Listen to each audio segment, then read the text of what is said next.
ये कहानी उस रचना यादव की है जो कि दिखने में बहुत ही खूबसूरत थी। मध्य प्रदेश की मलवरा गांव की रहने वाली रचना यादव की शादी एक लड़के से होती है।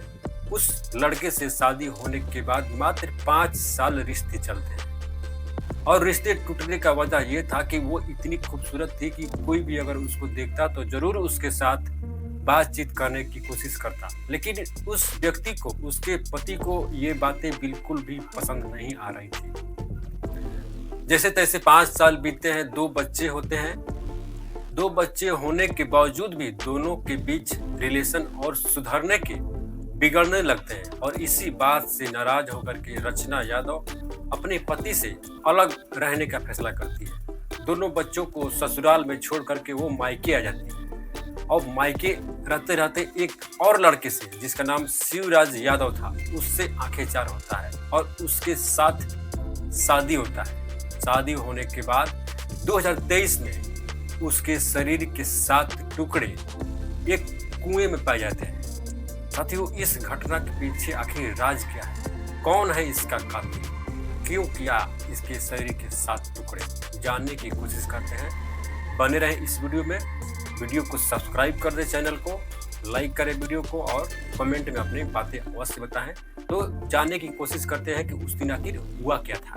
कहानी शुरू होता है मध्य प्रदेश के झांसी के जिला महिवा गांव से शुरू होता है। इस गांव के रहने वाला शिवराज यादव से रचना यादव की शादी होती है। शादी के कुछ ही दिनों के बाद 2023 में रचना यादव नजदीक के थाने में जाती है और कंप्लेन करती है कि मेरा जो जेठ है, मेरा जो भसुर है, वो मेरे साथ रेप किया है और मेरा पति भी उसका भरपूर साथ देता है। जब मैंने इसका विरोध किया तो मेरे पति ने और मेरे जेठ ने मुझे जान से मारने की धमकी दी है। पुलिस वालों को कहती है कि आप कृपया करके इस मामले में हमारा सहयोग करें। मामला धीरे धीरे पूरे पंचायत में फैल जाता है और उसी गांव का रहने वाला प्रधान, जो कि एक्स प्रधान था, इसका बोलबाला जो नजदीकी थाना होता है, कोर्ट कचहरी होता है, इसका बोलबाला चारों तरफ होता है। अब ये महिला उनके पास जाती है, प्रधान जी के पास, जिनका नाम संजय यादव था। उनके पास जाने के बाद कहती है कि देखिए ऐसा ऐसा प्रॉब्लम है, आप मुझे सहायता करें। संजय बोलते हैं कि ठीक है, जो भी हमसे सहायता होगा, जो भी बनेगा, तुम्हारा पुरजोर सहायता करेंगे, हेल्प करेंगे। अब मामला थाने से निकल करके कोर्ट तक पहुंचता है और कोर्ट से आने जाने में रचना यादव को प्रॉब्लम हो रही थी। तो क्या होता है कि झांसी के ही एक जगह पर उसके रहने खाने पीने का व्यवस्था ये जो प्रधान साहब थे ये कर देते हैं और खुद भी वहां आने जाने का जो रोज का रूटीन होता है वो होने लगता है दोनों के बीच। धीरे धीरे दोनों में प्रेम बढ़ने लगता है, दोस्ती होता है और दोस्ती इतनी गहरी हो जाती है कि जब इनका मन करता था उसके रूम पर जाते थे, जिस रूम पर व्यवस्था कर दिए थे कि तुम यहीं पर रहना, खाना पीना।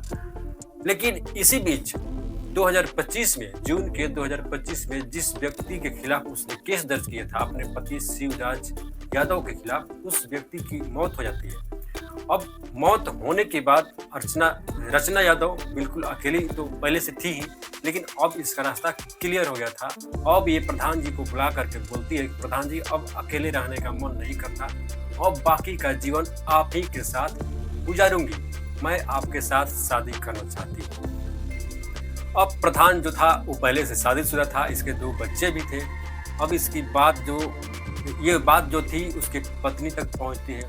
जैसे तैसे पत्नी तो समझा लेता है, बच्चे को भी समझा लेता है, लेकिन इस रचना यादव को कौन समझाए। और इसका जो प्रवान था इतना उबल रहा था कि प्रधान जी दिन भर में 2 बार 3 बार उसके साथ मिलने के लिए उसके रूम पर जरूर ही पहुंच जाते थे। अब इसी बात का फायदा उठा करके रचना यादव उससे कहती है कि तुम मुझसे शादी कर लो। इसी बीच 6 अगस्त का दिन आता है और 6 अगस्त को रचना यादव के शरीर से लगातार ब्लीडिंग हो रहा था। इस बात को प्रधान जी से, संजय जायसवाल से फोन करके बोलती है कि देखिए ऐसा ऐसा प्रॉब्लम हो गया है, आप जरूर आए, जितना जल्दी हो सके आप हमारे फ्लैट पर जहां मैं रहती हूं वहां पर तुरंत आइए। ये प्रधान जी बोलते हैं कि तुम टेंशन न लो, मैं अभी आया। इतना कह करके वो उसके पास चले जाते हैं और नज़दीकी जो हॉस्पिटल होता है उसमें उस उस रचना यादव को भर्ती कराते हैं। डॉक्टर बोलते हैं कि इसको यहीं पर भर्ती करना होगा, तभी जाकर बात बनेगा, इलाज तभी सक्सेसफुल हो सकता है। लगातार 6, 7 और 8 तक, बल्कि 7 तक ही इसका इलाज होता है और 8 तारीख को छुट्टी मिलने वाला था। इसी बीच जब ये जाते हैं प्रधान जी और पूछते हैं कि चलो आज तो छुट्टी हो जाएगा, चलते हैं अपने निवास स्थान पर। तो रचना यादव बोलती है कि अब मैं यहाँ से तभी हिलूंगी तब मुझसे शादी करोगे। यहाँ से मैं डायरेक्ट कोर्ट जाऊंगी, तुम्हारे साथ शादी करूंगी और तब मैं तुम्हारे साथ रहने के लिए तैयार हूँ। अब ये टेंशन हो जाता है कि मेरा तो पहले से शादी हो चुका है, बच्चे भी हैं और इसके साथ शादी करके मैं फंसना नहीं चाहता। वो बोलता है कि साफ साफ सुन लो, मैं तुमसे शादी करने वाला नहीं हूँ। तो वो बोल देती है कि मैं इसी हॉस्पिटल में रहूंगी, कहीं हिलूंगी नहीं। अब बात तो आगे बढ़ गया था। जैसे तैसे उसने एक दिन और यानी 8 तारीख को उसी हॉस्पिटल में उसको भर्ती रखा, एडमिट रखा। अब घर आने के बाद ये प्रधान जी काफी टेंशन में थे। वो अपने भतीजे संदीप को बुलाते हैं। उसको बुलाने के बाद बोलते हैं कि भाई देखो, भतीजा होता है, भतीजा साहब, ये मेरा प्रॉब्लम कुछ बढ़ता ही जा रहा है। ये रचना यादव को मैंने 2 साल में 20 लाख रुपए उसको दे दिया है, परंतु ये औरत है कि मान नहीं रही है, लगातार शादी का प्रेशर बना रही है। संदीप बोलता है कि आप टेंशन ना लो, मैं तो तुम्हारा भतीजा हूँ ना, मैं जिंदाबाद हूँ, कोई भी टेंशन हो मेरे को बताओ। अब संदीप यादव का एक दोस्त था। जब संदीप यादव एक लड़की का मर्डर करके उसकी हत्या करके 2022 में जेल गया था, तो उसकी दोस्ती एक प्रदीप अहिरवार नाम के लड़के से होती है। और प्रदीप अहिरवार से वो बोलता है कि मेरे चाचा के साथ साथ ऐसा प्रॉब्लम है, इसका निदान करना है। तो वो बोलता है कि टेंशन ना लो, मैं हूं ना, सारा जो समस्या है वो दूर हो जाएगा। अब 9 तारीख को संदीप और संजय प्रधान जी दोनों गाड़ी लेकर के, कार लेकर के हॉस्पिटल जाते हैं और बोलते हैं कि अब आज हॉस्पिटल से छुट्टी हो जाएगी। रचना यादव बोलती है कि मैं तो घर जाऊंगी नहीं, तुमको यहाँ से कोर्ट निकलना होगा और कोर्ट में शादी करके ही मैं तुम्हारे घर को जाऊंगी। अब ये प्रधान जी बोलता है कि महाराज क्षमा करो, आज तो शादी नहीं हो पाएगा, एक दिन का टाइम दो, चलो आज कहीं घूमने के लिए चलते हैं, मूड फ्रेश हो गया, 2 दिन 3 दिन हॉस्पिटल में रहते हुए तुम्हारा दिमाग खराब हो गया होगा, एक दिन की बात है, कल शादी हो जाएगा, कोर्ट में चलेंगे।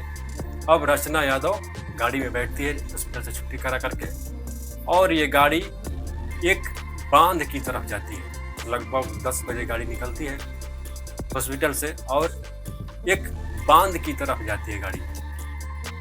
अब हॉस्पिटल से 70 किलोमीटर दूर गाड़ी चलने के बाद लचूरा बांध से पहले एक शराब की दुकान के पास वो कार खड़ी होती है। उस दुकान के पास जो प्रदीप अहिरवार था वहीं पर बैठता है और तीनों मिलकर के शराब पीते हैं। इतना शराब पी लेते हैं कि तीनों को कुछ समझ में नहीं आ रहा था। फिलहाल वो लचूरा बांध के पास जाकर गाड़ी खड़ा करते हैं और जो संदीप था वो रचना से बोलता है कि देख रचना, प्रधान जी तुमसे शादी वादी करेंगे नहीं, जैसा चल रहा है वैसे ही चलने दो, अब शादी की जिद छोड़ ही दो। रचना बोलती है कि तुम होते कौन हो हमारे और प्रधान जी के बीच में बोलने वाले। संदीप काफी गुस्से में आ जाता है और बोलता है कि मैं जो कुछ बोल रहा हूँ वो सोच समझ करके बोल रहा हूँ और ये बात बिल्कुल सही है। क्यों प्रधान जी, सही है ना? प्रधान जी बोलते हैं कि मैंने इस औरत को क्या नहीं किया, परंतु ये है कि शादी के पीछे पड़ी हुई है। रचना बोलती है कि मैं तुम्हारी रखायल बनकर बिल्कुल भी नहीं रहना चाहती। अगर तुमको शादी नहीं करना है तो मत करो, अभी यहाँ से चलो, घर चलते हैं और वहां जाने के बाद जो होगा वो सबको समझ में आएगा कि आखिर मैं चीज क्या हूं। इस बात को सुन करके प्रधान जी काफी गुस्से में आते हैं और रचना यादव की गला दबा देते हैं। गला दबाने के बाद वो छटपटाने लगती है। संदीप उसके पैर पकड़ता है, प्रदीप उसका हाथ पकड़ता है और जो प्रधान जी थे गला तब तक दबाए रहते हैं जब तक उस रचना की जो प्राण है निकल न जाए। धीरे धीरे छटपटाते वो शांत हो जाती है और वहीं पर मर जाती है। अब गाड़ी में लाश था।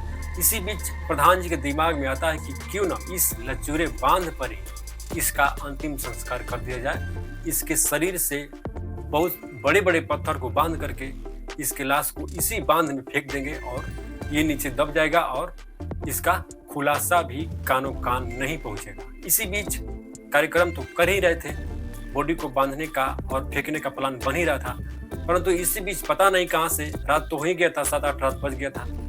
112 नंबर की पुलिस वहां पर पहुंच जाती है। जब देखता है तीनों लोग की अब गाड़ी जो पुलिस की गाड़ी है वो नजदीक आ रही है, ये अपना गाड़ी उठाते हैं और वहां से फरार हो जाते हैं। और आगे एक और बांध होता है, लखेरी बांध, उस बांध पर जाते हैं और गाड़ी से लाश को निकाल करके फेंकने की कोशिश करते हैं। तभी वहां पर एक सिक्योरिटी वाला आ जाता है जो कि बांध का सिक्योरिटी का काम करता था। वो बोलता है कि क्या बात है, यहाँ पर क्यों आए हो इतनी रात को। वे तीनों जैसे तैसे वहां से भागते हैं और लखेरपुर नदी में सोचते हैं कि इस लाश को फेंक दें, परंतु वहां पर भी सिक्योरिटी वाले आ जाते हैं और प्रधान जी काफी घबरा जाते हैं और बोलते हैं कि चलो अब यहाँ काम नहीं बनने वाला है, अपने गांव चलते हैं। अब प्रधान जी की गाड़ी महिवा गांव आती है, जो कि उन्हीं का गांव था। महिवा गांव में एक बगल में कुआं है, कुआं के पास कोई भी आना जाना नहीं लगा रहता था। वहां पर सीसीटीवी कैमरा भी नहीं है, लोग के आना जाना भी बंद है। अब ये लाश को वहां पर रखते हैं और उसके बॉडी कम से कम 7 से 8 टुकड़े होते हैं और 4 टुकड़े को पत्थर, ईंट और अन्य चीज़ों को रख करके बोरा में भर के और उस कुएं में फेंक देते हैं। बाकी के जो बॉडी पार्ट्स थे वो किसी अन्य जो लचूरा बांध था उस पर ले करके फेंक देते हैं। सुबह होती है दिनांक 13 अगस्त 2025 को, जब विनोद पाठक नाम का एक व्यक्ति अपने खेत में जाता है और देखता है कि एक कुआं है और कुएं से कुछ दुर्गंध आ रहा है। दुर्गंध को सूंघ करके वो कुएं के पास जाता है और झांक कर देखता है कि 4 बोरियां उस कुएं में तर रही है। वो सोचता है कि इस बोरी में आखिर क्या हो सकता है। आज से पहले तो ये बोरी नजर नहीं आ रही थी और इसमें से दुर्गंध कैसा आ रहा है। अगल बगल के किसानों को बुलाता है। वे लोग बोलते हैं कि तुम कुछ ना करो, पुलिस वाले को बुलाओ, 112 नंबर डायल करो और पुलिस को बुलाओ। पुलिस आती है तो देखती है कि लास्ट इसमें किसी औरत का लाश है। लाश तो ऐसे निकलता नहीं है, पूरे के पूरे कुआं के पानी को निकाला जाता है। तब जाकर के 4 बोरियां बाहर निकलती है और पानी निकलने का मतलब यही था कि कोई अन्य चीज भी इस कुएं में उपस्थित न हो, ताकि सुराग अपराधी तक पहुंचने में आसानी हो। फिलहाल जो गर्दन था वहां पर नहीं था, सर ही नहीं था, मेन चीज तो सर ही होता है। अब पुलिस चारों तरफ लगभग 14 पुलिस की टीमें बनाई जाती है और 50 से अधिक पुलिस कर्मी लगाए जाते हैं और डीआईजी साहब घोषणा करते हैं कि जो टीम इस जो अंधा कत्ल है, जो कि बिना सिर का किसी औरत का हत्या हो गया है, इसका पता लगा देगा, उसको हम 50,000 रुपया इनाम देंगे। और जो अपराधी है जिसने इसका 7 टुकड़ा किया है, उसको कोई पकड़ लेता है तो 25,000 का इनाम दिया जाएगा। अब चारों तरफ पुलिस डोर बाय डोर जाकर के, गांव बाई गांव जाकर के पता करती है, परंतु कोई भी सुराग अपराधी तक पहुंचने में मदद नहीं मिल पाया। अब सारे सीसीटीवी कैमरा खंगाले जाते हैं, मोबाइल सर्वेलेंस पर डाला जाता है, लेकिन कोई भी बात सामने नहीं आया जिससे कि अपराधी तक पहुंचा जा सके। अब रचना यादव के भाई का ससुराल इसी गांव में था, महिवा गांव में, और वो रचना यादव को हमेशा कॉल कर रहा था।